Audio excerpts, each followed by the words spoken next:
তৃণমূলের পঞ্চায়েত সদস্য সহ মারধরের অভিযোগে 5 জন আইএসএফ কর্মীকে গ্রেপ্তার করল হারোয়া থানার পুলিশ। গতকাল রবিবার হারোয়া থানার হারোয়া গ্রাম পঞ্চায়েতের জাঙ্গালআটি এলাকায় তৃণমূল ও আইএসএফ কর্মী সমর্থকদের মধ্যে সংঘর্ষের ঘটনা ঘটে।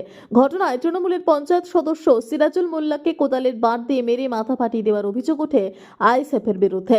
পঞ্চায়েত সদস্য সহ তৃণমূলের 3 জন আহত হন, তাদের চিকিৎসা করানো হয় হারোয়া গ্রামীণ হাসপাতালে।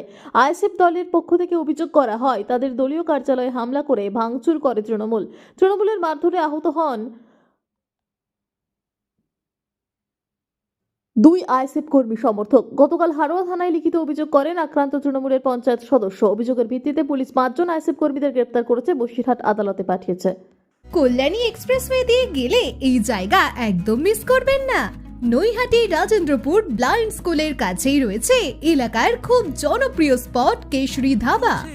এখানে আসলেই তুমি পাবে একদম ফুড কোর্ট ফিল, স্পেশাল টি, কফি, মকটেল কাউন্টার, সঙ্গে চকলেটস আর আইসক্রিম সব এক জায়গায়। ভেতরে গেলে ইন্ডিয়ান আর চাইনিজ খাবারের সুন্দর আয়োজন চোখে পড়বে, সাথে ফ্রেশলি বানানো ধোসা আর ইডলি। লাঞ্চ হোক বা ডিনার, তোমার পছন্দের সবটাই এখন এক জায়গায়। আর যেটা না বললেই নয়, এখানকার কেশরি বিরিয়ানি, যার টেস্ট আর ফ্লেভারে একদম পয়সা উসুল। ফ্যামিলি নিয়ে আসো, বন্ধুদের সাথে